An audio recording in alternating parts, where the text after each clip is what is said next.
promised y'all I was gonna give you guys an update because I finally have news, okay? Went to the doctors today. Didn't even necessarily know what the appointment was even for, all right? But for anybody who might not already know, I've been dealing with cancer, all right? So I came down with cancer. They diagnosed me several months back. If you're really one of my peoples that have been rocking with me on the regular for a while now, you guys have been following along with me about it. I announced it to you guys on stream, posted a video about it on YouTube, you know, the whole process, the whole first process all the way leading up to my surgery. Had to get a testicle removed. It's testicular cancer, and I've been keeping you guys up to date on that here in the People's Party and on social media and Discord. If you're not already following me on social media or Discord, you could find me by typing !SM in the chat like I just did for you, all right? And you'll find a link right there, my Gamer TV page. You'll find all my socials, all my media there, and follow where you can, okay? Because that's where you guys stay in tune and informed with everything that's going on with the People's Party, the Deco Loves community, and just me in general, right? So I've been bringing you guys in on that. If you do follow along with my social media posts, my Discord announcements and stuff, then you guys have pretty much been following me along on this journey. You guys know that since my surgery, I've been kind of in the dark, right? Not really knowing where I'm at, what my status is with the cancer, whether I'm cancer free, and what the next steps are that I need to take and all this stuff, right? Well, I've been doing all of those testings that you guys been following me with, all the blood work, all the different x-rays, body scans, CT scans, all this stuff. And today's appointment finally filled us in on the results of all that testing, okay? Peoples, I was confident, okay? I've been very confident since my surgery that they got the cancer in the surgery and that it was all gone, right? And I was pretty confident that I'm cancer free, that I'm good to go, that I'm clean and clear. And as soon as they announced it to me, I was gonna do something and celebrate with you guys, celebrate with my peoples. I don't know what it's gonna be, maybe some type of live Discord event where we all hung out, listen to music together. I did some giveaways and stuff like that. Unfortunately, peoples, we're not gonna be able to do that just yet. So this is where we're at, all right? The update. The cancer is getting worse, okay? It's actually growing and it's spreading, okay? At the time of the surgery, I was at stage 1 cancer, okay? I am now at stage 2, high elevated stage 2, just below stage 3. So I know it hurts to say, man. So I'm just below stage 3, okay? Oh, you guys can see it right here, right? I'm a veteran, so this is where I go for my appointments. I don't know if you guys can see it, if the camera will. All right, I go to the veteran, I go to the VA hospital for all my stuff, right? I get free healthcare and stuff since I'm a veteran. So yeah, went in today and yep, that's what they told me. The cancer is growing, it's spreading, it's getting more dangerous. I'm not getting better. They also were hopeful that they got all the cancer in the surgery, but unfortunately that's just not the case, right? So I moved up from stage 1 at the time of my surgery to now a highly elevated form of stage 2 testicular cancer. And it's actually spread from my testicles higher up into my lower abdomen, like underneath my stomach. I've actually been a little worried, even though I still was feeling quite confident that I was good to go and free and clear. The past, I would say maybe week and a half, I've been feeling not good down in my like lower stomach region. And I thought part of it was just that I had to use the restroom. You know what I mean? I thought I had to take fat dump and I just couldn't dump enough. You know what I mean? I was like, your boy got dumps. But that wasn't what it was. Or I thought also maybe I just needed to eat. Maybe I was hungry. I haven't been eating well. I've been eating like once, twice a day. That's it. And usually my second meal of the day is like in the middle of the night. Like right now, it's actually 4:38 p.m. for me. And I barely ate a little bit on my way to the doctor. I got something real quick on the way. And that's all I've eaten today. And I probably won't eat until like later tonight, the middle of the night. But the only reason I was even doing that in the middle of the night is because I thought my stomach was just bothering me because I was hungry. Maybe I haven't been eating enough. My body's just hungry. And so I would stuff my face in the middle of the night, which is not good, you know what I mean, for your weight. But I'm trying to, you know, satisfy myself and my body, and that wasn't what it was. I was just feeling this discomfort because of that, and it's the same discomfort that had me worried in the first place, that made me go and get checked in the first place. I was feeling discomfort in there. If you're wondering what it feels like, ladies, I can't really explain it to you. Kind of like you gotta take a dump, I guess. But for men, I can explain it a lot better. It feels like you've been flicked in the nuts. And every guy knows how that feels. You know what I mean? It feels like you've had your nut tapped, boom, and you know how bad that hurts in the lower abdomen area. So that's how I've been feeling. And, you know, I've tried using the restroom, try eating and stuff in the middle of the night, like I said, and nothing has really been working. And so for the past several days, I have been kind of worried, but I've been brushing it off. You know, I've been brushing it off like, no, that's not what it is. You know what I mean? I'm fine. I'm just hungry, or I gotta take a dump, or I don't know, something. But I didn't think it was that. You know, I really didn't think it was that. But it is. And the doctor asked me, she was like, have you been feeling any pain, anything? And at first I said no, until after she told me.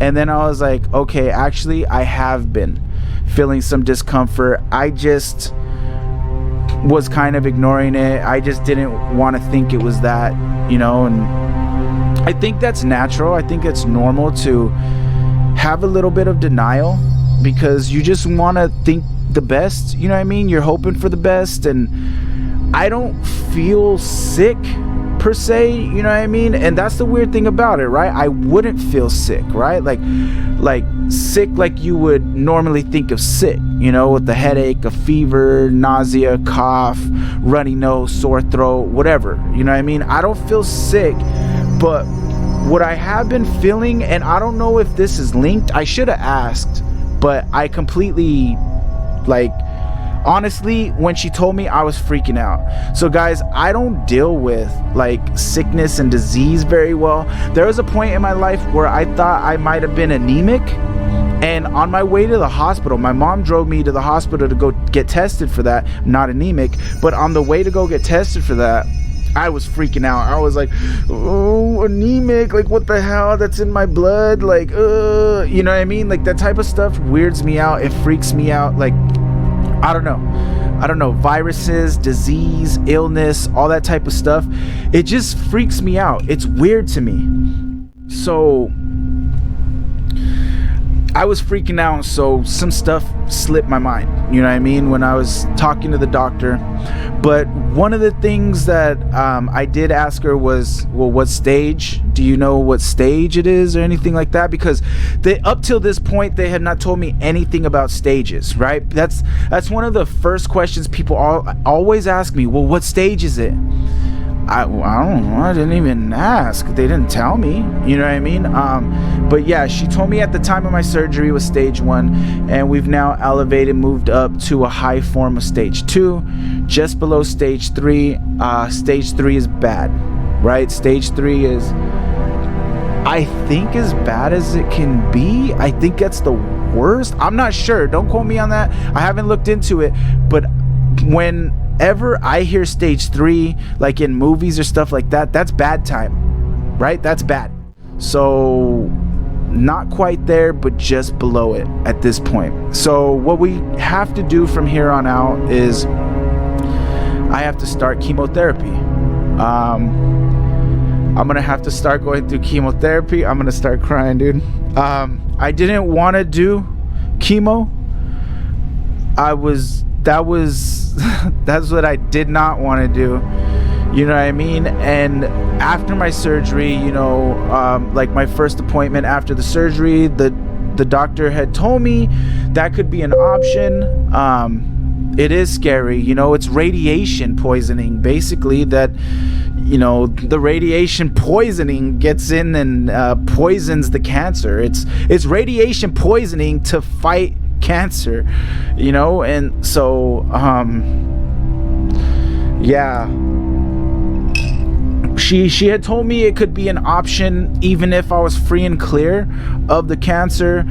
They would still bring it up as an option just to make sure, even if I was clear of cancer, for it not to come back, is I could take chemotherapy just as a precaution. And if it got to that, and that's where I thought we were gonna go. Oh, you're fine, you're cancer free, but to make sure it doesn't come back, do you want to do chemo? And I was gonna say hell to the nah. I don't want to do no damn chemo. I don't want no radiation. But at this point, the cancer just keeps growing. It just keeps spreading. It's just getting worse, and I have no choice anymore at this point. I have to do the chemo to try and suppress the spread of the cancer. I have to do it. I'm hurting right now, to be honest. I feel my lower abdomen is bothering me right now. It hurts the most usually at night when I'm in bed, but it does hurt also throughout the day. I knew it was bad. This is the reason I went and got checked, is because that discomfort and that kind of pain was pretty much 24/7. And it's not quite there yet, but it's starting to get there, you know. And so the chemotherapy will hopefully suppress and make my tumors stop growing and hopefully start shrinking. So my cancer has moved up from my testicles up into my pancreatic area, right up above my testicles, into my like lower abdomen area, and they're just getting bigger and they're spreading, and so that's what the chemo is hopefully going to diminish, is it spreading further in my body and the tumors getting bigger, and hopefully cause them to start shrinking, and hopefully go away would be the ideal outcome. If it does get any worse, then I would have to get surgery and get my lymph nodes removed completely. And if I get my lymph nodes removed, I have no idea what the result of that is. But all I know is if you get your lymph nodes removed, that's bad. I'm probably gonna have to take some type of medication for the rest of my life.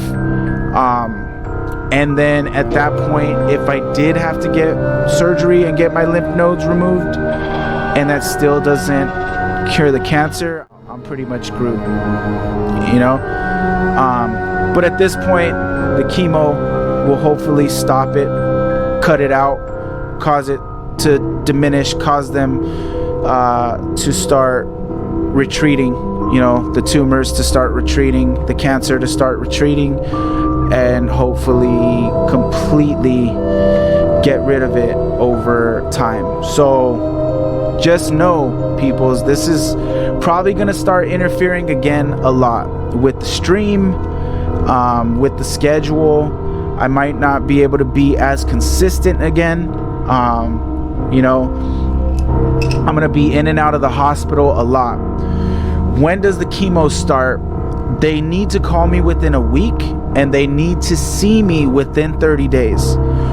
So within a month, I will be starting chemo. All right. I don't know what's gonna happen to me when I start chemo. I don't know if that means I'm gonna get weak, I'm gonna get fragile, I'm gonna be tired, I'm gonna start losing my hair. I don't know anything. I haven't had time. I literally came home from the hospital, spoke with my family about it, let them know what the situation is, came upstairs and set everything up so that I could start streaming. And this is where we're at now. So I haven't done any research. I haven't looked into anything. Okay. Last thing that I know about it is the cancer could be linked to my military service. And that kind of sucks, because my military service is one of my proudest moments in my life. It's one of the things that I hold up to the highest regard that I've done in my life, that I've completed in my life, that I was successful at. So kind of sucks.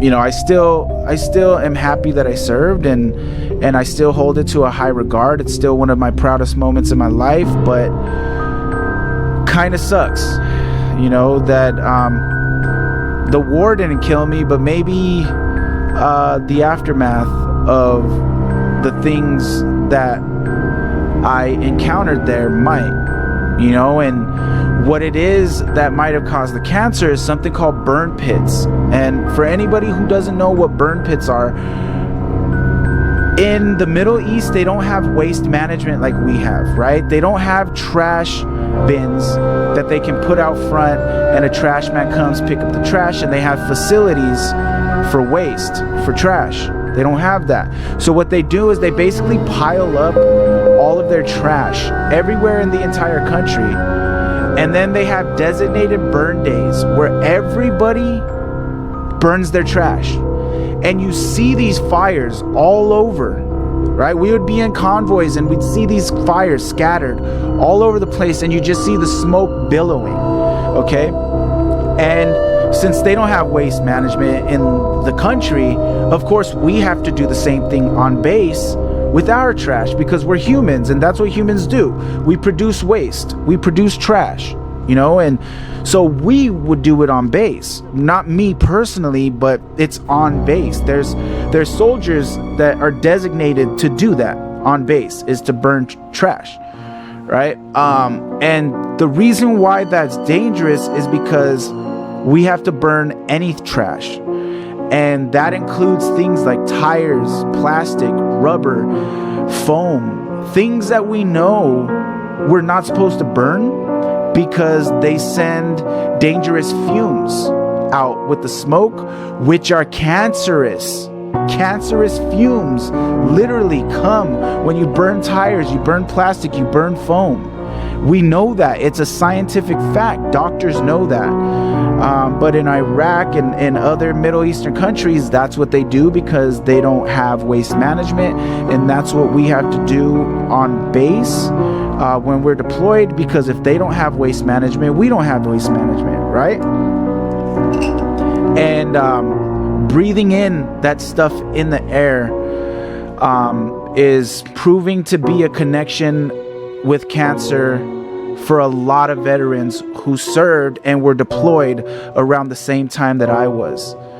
And I asked the doctor about that, and she said that yes, she's heard about it and it's true. She doesn't really know that much about this particular incident because they're still looking into it and investigating it. They haven't come to a locked in position on it yet, like a conclusion yet. But for a fact, like she says, if somebody comes in with pancreatic cancer and they served during the time of Agent Orange, it's a fact that I can connect them right away. I can connect that on paper. I can connect that for them. Okay, they got this cancer because of Agent Orange. She's like, this particular incident with the burn pits, we haven't got there yet, but it is getting there. They're investigating on it. Of course, it's going to take some time to lock in that connection and be able to have it, you know what I mean? But she recommends that I go and I look for the people who can make that connection and get it in my paperwork, so that basically we can hold the government accountable for it, and I can get my service connection for it and things like that. I don't know, but that's most likely where my cancer comes from. It's most likely from when I served in Iraq, breathing in the fumes in the air from the fire pits.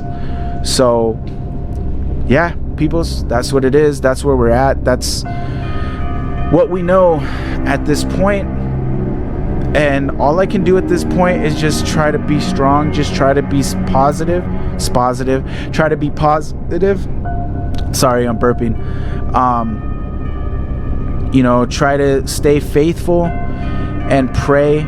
And if you guys can do that as well for me, be faithful, be positive for me, pray for me, keep me in your thoughts, in your minds, in your hearts, then it would be very, very much appreciated. Yeah. So, you know, I believe in the power of positivity. I believe in God. I believe in the power of prayer. And I believe that prayer is stronger in numbers. I believe positivity is stronger in numbers. So if you guys can keep me in your hearts and your minds, if you guys can keep me in your prayers, and you guys can send as many positive vibes my way, it would be very, very much appreciated. Okay, hey Marlena, I don't want this to be like a dull, sullen, sad thing, but this has always been my goal, and the whole point of being a creator is to basically bring people into my world, and that's what I do. That's my whole purpose as a streamer, as a creator, is bringing people into my world. And I'm an open book, and I wear everything out on my sleeve, you know what I mean? And I literally tell you guys everything that happens with me in my life. So yeah, that's where we're at with that. Other than that, guys, that's pretty much it. I appreciate you guys. I love you guys. I hope that you guys take care of yourselves. Please be careful. Try to stay healthy. That's what I'm going to start trying to do from here on out. I'm going to start trying to take care of my body again, eating healthy, and hopefully that combined with the chemotherapy, I can beat this thing. And just being strong, trying to be strong, trying to keep my chin up, you know, and just try to stay positive, and just keep praying on it, and just have faith that I can beat this. Just have faith on that. You know, everybody that I've talked to today, you know, pretty much has told me I'm a strong person. They know I'm a strong person. I'm a strong-willed person. I always have. I've always been a fighter, always been a survivor. I'm a warrior. You know what I mean? And I just gotta remember that. You know, it's hard, it's scary. I cried like a baby in the car by myself after I walked out of the hospital, and I got in my car. I cried like a baby, but that's normal. That's human. You know, that's human.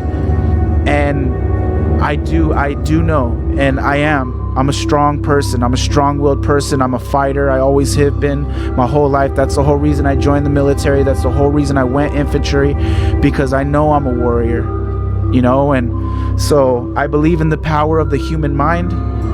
So I know if I keep my mind in the right place, I stay strong, I stay positive, I keep my will high, I keep my faith strong, I can beat this. And that's what we're gonna do, you know.